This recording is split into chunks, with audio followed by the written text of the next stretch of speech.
Sahabat KBS sungguh bersuka cita dapat menemui saudara pada hari ini melalui acara Wasiat Kekal, sebuah program renungan firman Tuhan yang memandu, menuntun kehidupan kita. Saya Pendeta Arlianus Larosa. Renungan kita pada hari ini, hari Rabu 30 April 2025, ditulis oleh rekan saya Pendeta Mungki Sasmita dari GKI Sangkra Solo dengan judul Kegembiraan. Didasarkan pada kitab Ester pasal 9, kitab Ester pasal 9 ayat pertama sampai 5 dan dilanjut dengan ayat 18 sampai ayat 23. Dan kita akan merenungkan nanti secara khusus ayat ke-22 dari kitab Ester ini. Mari kita berdoa sebelumnya. Tuhan, kami mau belajar dari firman Allah. Tolong kami supaya dengan demikian kami sungguh-sungguh menjadi murid yang mau belajar, mendengarkan, dan oleh itu kami membiarkan yang kami pelajari, yang kami dengarkan dari firman Allah itu mengendalikan setiap keputusan-keputusan kami. Berfirmanlah Bapa, kami rindu mendengar kehendak-Mu. Dalam nama Tuhan kami, Yesus kami memohon. Amin. Saya akan bacakan Ester pasal 9 ayat 22, dengarkanlah firman Tuhan. Sebab pada hari-hari itu orang Yahudi aman dari musuhnya, dan pada bulan itu duka cita mereka berubah menjadi sukacita, dan hari perkabungan menjadi hari gembira. Mereka juga diwajibkan menjadikan hari-hari itu hari perjamuan dan sukacita, serta hari untuk antar mengantar makanan dan bersedekah kepada orang miskin. Sahabat, euforia adalah suatu perasaan gembira yang berlebihan. Yang berlebihan. Kegembiraan itu bisa disebabkan karena sesuatu yang lama dinantikan akhirnya datang atau terjadi juga. Bisa juga karena sesuatu yang tampak mustahil terjadi ternyata menjadi kenyataan. Kegembiraan yang berlebihan bisa saja memicu tindakan-tindakan anarkis yang berujung pada kekacauan. Bangsa Yahudi akhirnya terbebas dari ketakutan terhadap para musuhnya yang selama ini terus berusaha membunuh dan memusnahkan mereka. Kekuasaan Mordekai semakin besar dan itu memberi jaminan perlindungan terhadap mereka.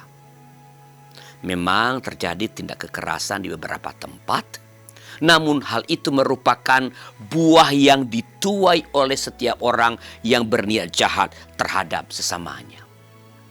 Fokus utama ketika mereka merayakan kemenangan di bulan Adar bukanlah tindak kekerasan. Justru pada hari itu mereka menjadikannya sebagai hari perjamuan di mana mereka saling antar mengantar makanan dan menyatakan kepedulian terhadap orang-orang miskin. Pada awalnya saat undang-undang Raja Ahasveros dilaksanakan, terjadilah euforia di beberapa tempat. Tetapi hal itu segera diredam dengan penetapan hari perjamuan yang menekankan tindakan kasih. Sahabat, kita boleh bergembira oleh karena sesuatu peristiwa terjadi dan menyenangkan hati kita. Namun hendaknya kegembiraan itu tidak menimbulkan dampak yang negatif bagi orang lain. Kegembiraan yang sejati semestinya mendorong dilakukannya perbuatan-perbuatan kasih bagi sesama. Kegembiraan adalah suatu berkat, maka harus juga menjadi berkat bagi orang lain. Sahabat, apa kegembiraan yang istimewa yang Anda alami di sepanjang bulan April ini? Kita udah ada di tanggal 30, akhir bulan.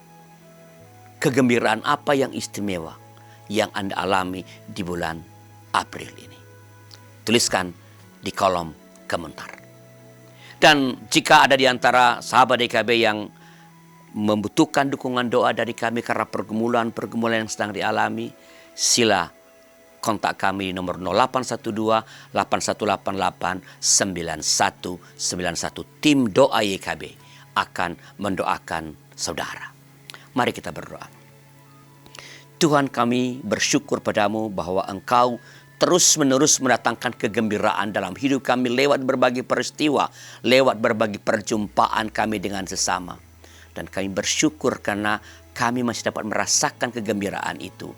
Meski hidup tidak selalu mulus, hidup tidak selalu dalam keadaan baik-baik saja, tapi kami bersyukur karena sukacita dari Tuhan terus dapat kami alami. Kami berdoa bagi mereka yang tidak dapat bersyukur atau karena keadaan tertentu tidak mengalami kegembiraan dalam hidup mereka. Yang ada adalah ratap tangis, meratapi kehidupan, menyesali kehidupan. Ya Allah, jamah mereka, sentuh mereka. Supaya dengan sentuhan-Mu, mereka boleh menyadari bahwa Engkau ada bersama-sama dengan mereka. Engkau menolong mereka. Engkau telah menyediakan kegembiraan itu dan Engkau telah menaruh kegembiraan itu dalam hati mereka. Dan tak seorang pun dapat merampasnya kecuali ia dibiarkan pergi. Maka tolong para kekasih-kasih kami yang sedang dalam keadaan sedih. Supaya mereka boleh segera bangkit dan mengalami serta merasakan kegembiraan yang datang dari Tuhan karena penyertaan Tuhan. Terima kasih Bapa. Inilah doa kami, sempurnakanlah karena doa ini kami naikkan kepadamu dalam nama anak-Mu, Tuhan kami, Yesus Kristus. Amin. Demikian sahabat DKB, renungan kita pada hari ini. Jangan lupa subscribe, like, dan bagikan kepada sebanyak mungkin orang. Tuhan memberkati saudara.